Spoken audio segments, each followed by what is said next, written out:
Sur un autre sujet, M. Kadir, je ne sais pas si vous avez eu la chance d'avoir notre reportage hier sur l'amiante. Je suis curieuse de savoir, à votre avis, à quel point le gouvernement fait preuve de suffisamment de transparence dans le registre de l'amiante et des édifices publics, notamment de santé et de services sociaux qui en contiennent. Je suis désolé d'avoir manqué votre reportage, mais c'est un sujet que je connais quand même un peu.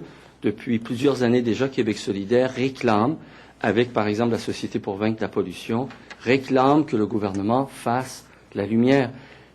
On est dans un pays démocratique où nous payons notre argent pour s'assurer que le gouvernement gère la chose publique dans notre intérêt et dans la protection de notre santé. On a dépensé des centaines de millions de dollars quand on avait une possibilité de menace à notre santé pour le virus H1N1.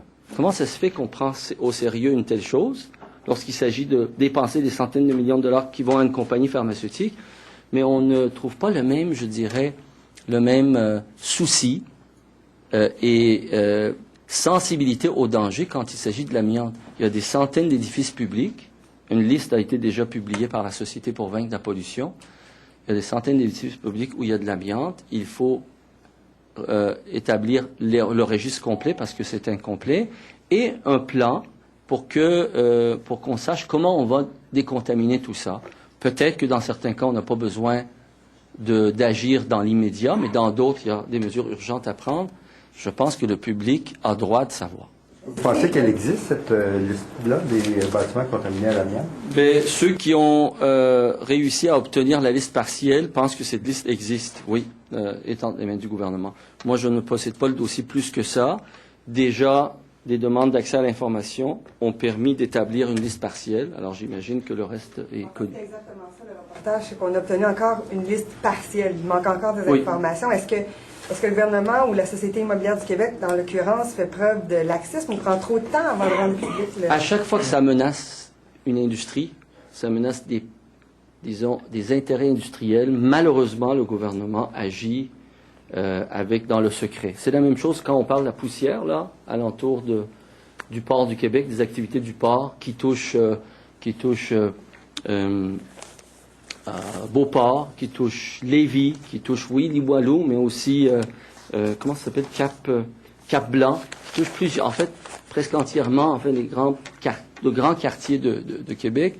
Le gouvernement a tort de se retrancher dans le secret, parce qu'à long terme, on se nuit. C'est la qualité de vie de nos gens qui est menacée. Puis un jour, ça va nous péter dans la face. Comment vous expliquez ça, étant donné que le gouvernement du Parti québécois a quand même coupé tout espoir de relance des mines d'amiante? Ben, c'est sûr que c'est deux choses qui ne sont pas connectées. D'abord, c'est sûr que c'était plus possible de continuer une industrie toxique qui cause le cancer. Maintenant, le gouvernement est devant une situation où il va devoir s'engager à décontaminer, à dépenser pour s'assurer que nos édifices sont exempts d'amiante. Puis là, il fait preuve de non-transparence. C'est pas dans l'intérêt de la population du Québec. Sujet, à moins que une précision. Est-ce qu'à votre avis, il est temps de vraiment se pencher sur la question de l'utilisation de l'amiante de façon générale? Parce que le ministre de la Santé a encore confirmé ce matin qu'au CHUM et au CUSUM, il y a 6 mois, dans les derniers 6 mois, on a utilisé de l'amiante dans la tuyauterie.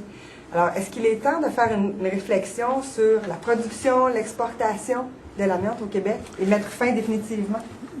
J'aimerais rappeler au ministre que des alternatives à tous ces produits-là existent. Peut-être que pour certaines utilisations dans l'exploration spatiale, dans certaines utilisations pour la protection des pompiers, dans des cas extrêmes, il est peut-être encore envisageable d'utiliser l'amiante. C'est possible.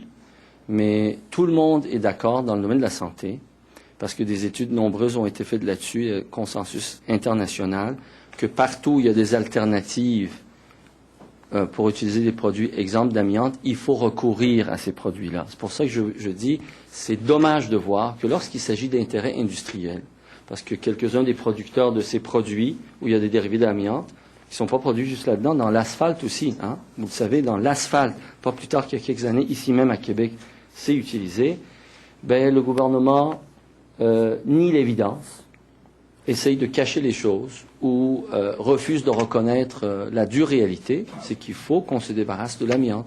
Ça a fait notre prospérité il y a une centaine d'années, jusqu'à la fin des années 60, début des années 70. Maintenant, on est rendu en 2013. Il est temps que le ministre de la Santé du Québec, collectivement aussi, on reconnaisse qu'il faut en sortir et arrêter de nier l'évidence. Donc, pas juste en débarrasser, mettre fin à À son l'exploitation. utilisation. OK.